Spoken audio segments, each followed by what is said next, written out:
Okay, so you want to own a Subway franchise. Sandwiches made fresh in front of customers. The smell of baking bread. Lunch rush lines out the door. One of the most recognized brands on the planet with over 37,000 locations worldwide. You pay the franchise fee, follow the system, collect the revenue, and join the largest restaurant chain in the world. Sounds like the perfect business. And honestly, from the outside, it really does look that way. But here is what people who actually invest in this business know, and what most people browsing franchise opportunity websites never tell you.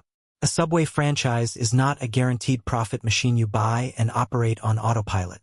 It is a low-margin, high-volume, labor-intensive food service operation that happens to have exceptional brand recognition. The system-wide sales are real.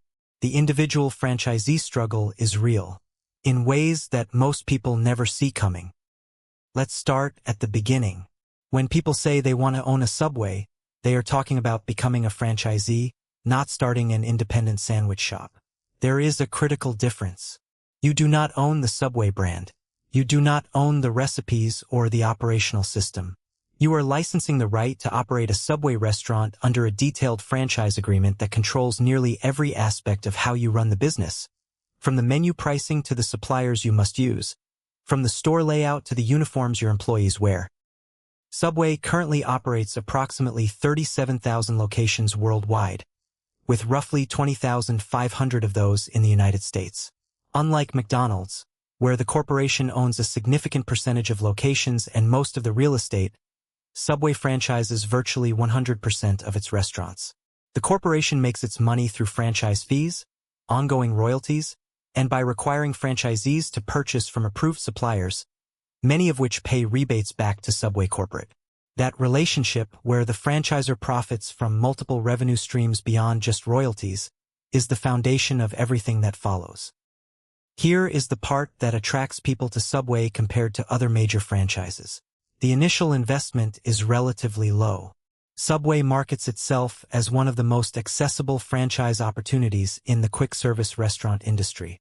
The franchise fee is $15,000, significantly lower than McDonald's $45,000 or most other major fast food brands. The total initial investment, including the franchise fee, leasehold improvements, equipment, signage, and working capital, ranges from approximately $116,000 to $263,000 according to Subway's own franchise disclosure document. Compare that to McDonald's $1.3 million to $2.3 million, or Chick-fil-A's $10,000 franchise fee but selection process that accepts less than 1% of applicants. Subway appears to be the accessible entry point into franchise ownership. That accessibility is exactly why there are 20,500 Subway locations in the United States. Low barriers to entry mean high competition, market saturation, and constant pressure on individual unit economics. Let's break down what that $116,000 to $263,000 actually covers. The $15,000 franchise fee is non-refundable and paid upfront. Then comes leasehold improvements, the cost to build out the restaurant space according to Subway's specifications. This includes flooring, wall coverings, lighting, countertops, sneeze guards, customer seating, and the signature Subway design package. Subway requires you to use approved contractors and meet exact design standards. Leasehold improvements typically run $35,000 to $85,000 depending on the size of the space, the condition of the existing space, and local construction costs. Equipment is purchased or leased directly from Subway or approved suppliers. You need refrigerated sandwich prep tables, the long cold units where ingredients are displayed and accessed, $8,000 to $15,000. Ovens for baking bread, toasting sandwiches, and warming proteins, $6,000 to $12,000. A multi-deck bread proofer for rising the dough, $5,000 to $9,000. Refrigeration units for backup ingredient storage, $4,000 to $8,000. A multi-flavor fountain drink dispenser, $3,000 to $5,000.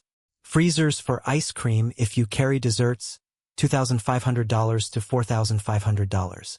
Point-of-sale system with integrated order management, $5,000 to $8,000. Smallwares, knives, cutting boards, portion scoops, ingredient bins $2,000 to $4,000. Total equipment costs typically range from $45,000 to $75,000. Add initial inventory, your opening stock of bread, meats, cheeses, vegetables, sauces, napkins, cups, bags, $3,000 to $6,000. Signage, both exterior illuminated signs and interior menu boards, $8,000 to $18,000. Security deposits for the lease, utilities, and insurance, $6,000 to $15,000. Additional funds for the first 3 months of operating expenses while you build sales volume, $15,000 to $35,000. The range from $116,000 to $263,000 is wide because location type matters dramatically. A small footprint location in an existing food court or strip mall with minimal build-out might come in at the low end. A standalone traditional Subway with a drive-through in a ground-up construction project could hit or exceed the high end. Most first-time franchisees open traditional inline locations in strip malls or shopping centers, landing somewhere in the $150,000 to $200,000 range for total initial investment. Here is what Subway does not tell you prominently in the marketing materials but discloses clearly in the franchise disclosure document.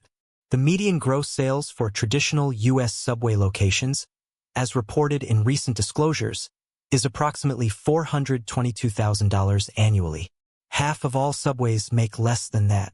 The average is pulled higher by top performers, but the median tells you what a typical store actually does. $422,000 in annual sales sounds reasonable until you start subtracting the costs. Now let's talk about the ongoing fees you pay to Subway corporate, the costs that run whether you are profitable or not. You pay an 8% royalty on gross sales. Every dollar that comes through the register, 8 cents goes to Subway. On $422,000 in annual sales, that is $33,760 per year. You also pay an 4.5% advertising fee, another mandatory payment that funds national and regional marketing. That is $18,990 annually on the same revenue. Combined, you are paying Subway corporate 12.5% of gross sales, or $52,750 per year, before you have paid a single employee, bought a single tomato, or turned on a single oven. But wait, there is more. Subway also requires franchisees to purchase substantially all food products, paper goods, and supplies from approved suppliers. These suppliers are part of Subway's purchasing cooperative, Independent Purchasing Cooperative, or IPC. While Subway claims this arrangement ensures quality and consistency, it also means you cannot shop around for better prices. You pay the rates negotiated by IPC, and Subway receives rebates from those suppliers based on system-wide purchasing volume. Those rebates, which can amount to hundreds of millions of dollars annually across the system, go to Subway corporate, not to you, the franchisee. The practical effect is that your cost of goods sold, the food and paper products, runs higher than it would if you could source independently or negotiate your own contracts. Industry data and franchisee reports suggest that Subway's food cost runs approximately 28% to 35% of sales, which is in line with or slightly higher than other sandwich concepts. On $422,000 in annual sales, that is $118,000 to $148,000 in food and supply costs. Now let's talk about labor, the single largest operating expense for any restaurant. Subway positions itself as a simple operation requiring minimal labor. No grills, no fryers, minimal cooking beyond toasting and baking bread. The sandwich assembly is done right in front of the customer by a single employee. That sounds efficient, but here is the operational reality. A Subway needs to be staffed during all operating hours, typically 10 a.m. to 9 p.m. or 10 p.m., sometimes longer. That is 11 to 12 hours per day, 7 days a week in most locations. You need at least one employee behind the counter at all times, 2 during lunch rush, and often a third during peak periods or when one employee is on break.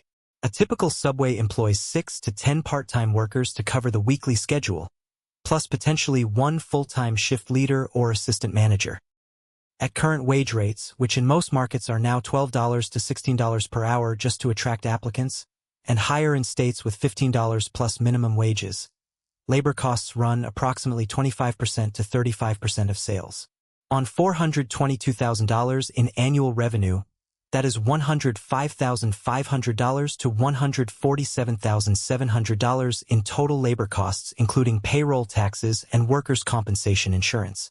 If you are working in the store yourself full-time, which most franchisees do initially, you can reduce paid labor costs, but you are trading your own time at well below market wages for the labor savings. Rent is the next major expense. Subway locations vary widely. A small 800 square foot space in a strip mall might rent for $2,000 to $3,500 per month. A 1,200 square foot location in a higher traffic retail center or standalone building might run $3,500 to $6,500 per month. Many leases are structured as a percentage rent, the greater of a base rent or a percentage of gross sales, typically 8% to 12%. On $422,000 in annual sales, 10% rent is $42,200, or about $3,500 per month. Add property insurance, common area maintenance charges, and property taxes if applicable, and total occupancy costs typically run 10% to 15% of sales, or $42,200 to $63,300 annually. Utilities, electricity, gas, water, and trash. For a Subway run approximately $1,200 to $2,000 per month, or $14,400 to $24,000 annually. That is roughly 3.5% to 6% of sales. Equipment maintenance and repairs, ovens break, refrigeration units fail, POS systems crash, budgeted at 2% to 3% of sales. Another $8,400 to $12,700 annually. Credit card processing fees, now that 70% to 80% of transactions are cashless, run about 2.5% to 3% of sales, $10,500 to $12,700 annually. Then add smaller line items. Cleaning supplies and pest control, $150 to $300 per month. Uniforms and employee supplies, $100 to $200 per month. Bank fees and accounting, $200 to $400 per month. Local marketing beyond the mandatory national fund, $200 to $600 per month if you are trying to drive traffic. Business insurance beyond property, $150 to $300 per month. Licenses and permits, $800 to $1,500 annually. Let's add it all up for a Subway doing the median $422,000 in annual sales. Royalties and advertising fees to Subway, 12.5% or $52,750. Cost of goods sold, 31% or $130,800. Labor, 30% or $126,600. Rent and occupancy, 12% or $50,600. Utilities, 4.5% or $19,000. Credit card fees, 2.7% or $11,400. Equipment maintenance, 2.5% or $10,500. Other operating expenses, 3% or $12,700. Total operating expenses, approximately 98.2% of gross sales, or $414,350. That leaves $7,650 in annual operating profit before the owner pays themselves for their labor. If the owner is working 50 to 60 hours per week managing and operating the store, they are effectively earning $7,650 per year, or about $3.70 per hour, well below any legal minimum wage. This is the financial reality that sits in the franchise disclosure document but gets glossed over in the sales pitch. The median Subway franchisee, operating at system-wide median sales levels, is not making meaningful profit. They are working full-time for poverty-level compensation. The franchise only becomes viable financially if you significantly exceed median sales, operate multiple locations to spread fixed costs and management overhead, or pay yourself nothing and treat the franchise as a family operation where multiple family members work for free. Here is something that catches Subway franchisees completely off guard. The remodel requirements. Subway mandates periodic remodels, typically every 7 to 10 years, to keep locations current with the latest brand standards, design packages, and equipment. These are not optional. They are required under the franchise agreement. A Subway remodel typically costs $30,000 to $80,000 depending on scope. If you have been operating for 8 years and finally started generating modest profit after paying down your initial investment, a mandatory $50,000 remodel resets your financial position and puts you back into debt or forces you to use all accumulated savings. Subway does not provide financial assistance for these remodels in most cases. It is your responsibility as the franchisee. Fail to comply, and Subway can terminate your franchise agreement. This mandatory reinvestment cycle is common across franchising, but it is particularly painful in a low-margin concept where profit accumulation is slow. Let's talk about territory protection, or rather, the lack of it. Subway does not grant exclusive territories.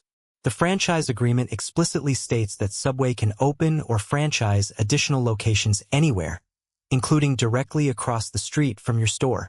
This is exactly what happened during Subway's aggressive growth period from the 1990s through the 2010s. The company was opening thousands of new locations annually, often saturating markets to the point where Subways were competing directly with each other. In many suburban markets, there are 3, 4, or 5 Subway locations within a 3-mile radius, all competing for the same customer base. This cannibalization meant that as Subway system-wide sales grew, individual franchisee sales per location declined. The company was optimizing for total franchise fee and royalty income across all locations, not for individual franchisee profitability. Franchisees bore the cost of that strategy. The brand has retracted significantly since its peak of over 27,000 U.S. locations in 2015. Today, at around 20,500 U.S. locations, Subway is still closing hundreds of underperforming stores annually. The closures are almost always franchisee-initiated because the unit economics no longer work. The franchisee cannot cover costs, cannot sell the business because no one wants to buy an unprofitable location, and eventually defaults or negotiates an exit. Here is what actually happens day to day when you own and operate a Subway. You arrive before opening, often 8:30 or 9 a.m., to receive deliveries.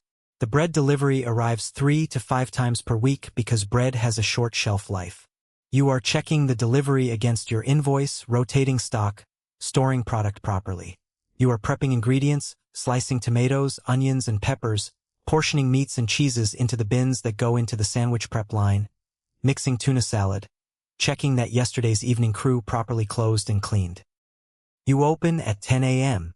Early customers are light, maybe 1 or 2 in the first hour. You are using the slow time to complete additional prep, clean, check inventory levels, and place orders for the next delivery.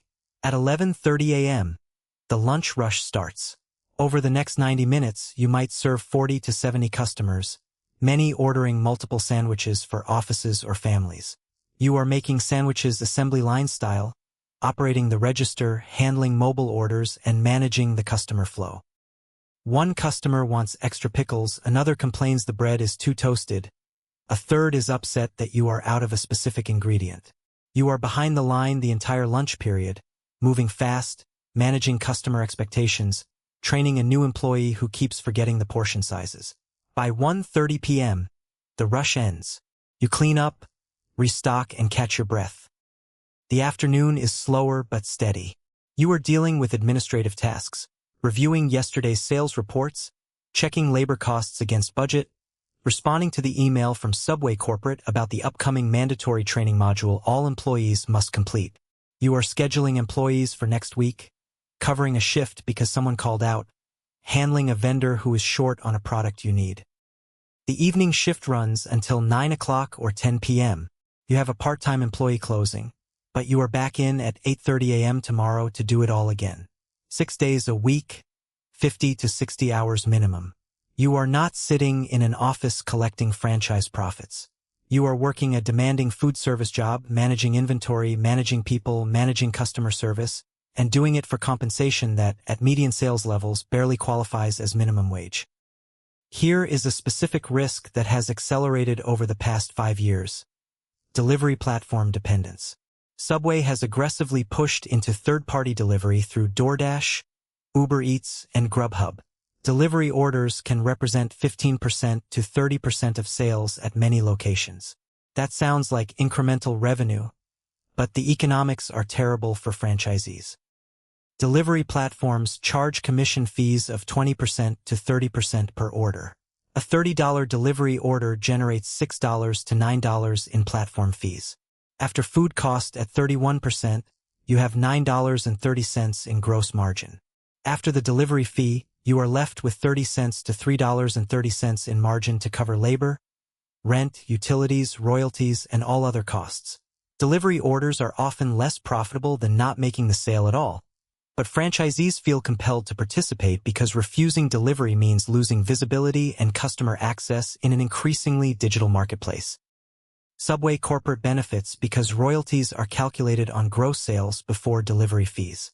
The franchisee pays 8% royalty on the full $30, even though they only net $21 to $24 after the platform fee. Subway gets $2.40 in royalties. You, the franchisee, absorb the platform cost and the reduced margin. Let's talk about what happens when you try to sell a Subway franchise. The resale market for Subway franchises is difficult. The business is only worth what a buyer is willing to pay, and buyers can see the franchise disclosure document showing median sales of $422,000 and can run the same math you ran. They know the unit economics are tight. Why would they pay you a significant premium to take over a low-margin operation? Subway franchises typically sell, if they sell at all, for 1 to 2.5 times annual net profit. If your store is netting $40,000 per year after paying yourself a modest salary, you might sell it for $40,000 to $100,000. If you invested $175,000 to open it and operated it for 7 years, that is a massive loss of capital. The franchise has not built enterprise value. It has been a low-paying job that consumed your initial investment. Contrast that with McDonald's franchises, which often sell for 3 to 5 times EBITDA and appreciate significantly over time because the unit economics are stronger and the brand power is greater. Subway franchises, especially in saturated markets, often depreciate from the day you open. Here is the story Subway does not tell in its marketing but is evident in the numbers. Subway is optimized for Subway corporate, not for individual franchisees. The company collects royalties, advertising fees, and supplier rebates on every dollar that flows through the system. Whether individual franchisees are profitable is less important to corporate than maximizing system-wide sales volume and unit count, which drives total royalty income. During Subway's peak growth years, the company was approving new franchises aggressively, collecting $15,000 franchise fees, and locking franchisees into long-term agreements. As the market became saturated and individual unit sales declined, corporate continued collecting royalties. The franchisees absorbed the competitive pressure, the declining sales, the increased labor costs, and the margin compression. This is not unique to Subway. It is a structural tension in franchising. The franchisor's incentives and the franchisee's incentives are not always aligned. But Subway's low initial investment, lack of territory protection, and aggressive unit growth made this misalignment particularly acute. Let's run the numbers 2 ways: best case and realistic case. Best case. You secure a location in a high-traffic area with strong demographics and limited direct Subway competition. You invest $165,000 total, financing $65,000 and putting down $100,000 in equity. Your location benefits from proximity to offices, retail, and residential density. Your store ramps up quickly and stabilizes at $625,000 in annual sales, well above the median. You manage costs tightly, keeping food cost at 29%, labor at 28% by working full-time yourself and hiring efficiently, and occupancy at 11%. Your total operating expenses run at 92% of sales. Your operating profit is $50,000. After debt service of $10,000 annually, you are netting $40,000, plus you are valuing your own labor at $45,000, for total effective compensation of $85,000. By year 4, as sales grow to $680,000 and you have paid down debt, your total annual compensation reaches $105,000 to $115,000 for 55 hours per week of work. You are building equity and generating decent income. After 10 years, you sell the location for $140,000 and recover most of your initial investment. The franchise was not a wealth builder, but it provided employment and modest returns. Realistic case, you open a Subway in a moderately competitive suburban strip mall. You invest $170,000, financing $90,000. You face more competition than expected. 2 other Subways are within 2 miles, plus Jersey Mike's, Firehouse Subs, Jimmy John's, and Panera all competing for lunch traffic. Your sales struggle to reach median, stabilizing at $380,000 annually. Food cost runs 33% because of waste and spoilage in a lower volume environment. Labor runs 32% because you cannot optimize scheduling with inconsistent traffic. Rent is 13% of sales. Total operating expenses run at 99.5% of sales. You are operating at a $1,900 annual loss before paying yourself. You work 60 hours per week and effectively earn zero net income beyond covering the business loss with your labor. After 3 years of grinding, facing a mandatory remodel quote of $55,000, you negotiate an exit with Subway, forfeit most of your initial investment, and close the location. You lost $140,000 in capital and 3 years of your life working for poverty wages. The difference between those outcomes is not the business model. Both are Subway franchises operating under identical agreements. The difference is location quality, local competitive density, the franchisee's ability to control costs, and traffic volume that determines sales. Subway system-wide generates approximately $10 billion in annual sales across its U.S. locations. That is massive. Subway Corporate, as a franchisor, is highly profitable, collecting hundreds of millions in royalties, advertising fees, and supplier rebates annually with minimal operating expenses. But that system-wide success does not translate proportionally to individual franchisee profitability. The franchisees who succeed with Subway are typically those who own multiple locations, 5, 10, or 20-plus stores, spreading management overhead across multiple revenue streams and achieving some operational efficiency at scale, operate in markets with less Subway saturation and favorable competitive dynamics, bought locations years ago at much lower investment costs before remodels and cost inflation, or treat the business as a family operation where multiple family members work in the business, minimizing paid labor costs. The franchisees who struggle or fail are almost always those who believe the low franchise fee and accessible investment meant easy profits, opened a single location in a saturated market, underestimated ongoing operating costs and overestimated sales potential, or expected to be semi-absentee owners and discovered the business requires full-time personal operation to have any chance at profitability. Subway is a real franchise. The brand is recognized globally. The system works in the sense that sandwiches get made and sold every day. But the system works far better for Subway Corporate than it does for the median franchisee. The unit economics at median sales levels leave almost no room for profit. The business model requires the franchisee to work full-time for below-market compensation and hope that sales significantly exceed median to generate meaningful returns. The sandwich gets made fresh in front of the customer. That does not mean the franchisee gets paid.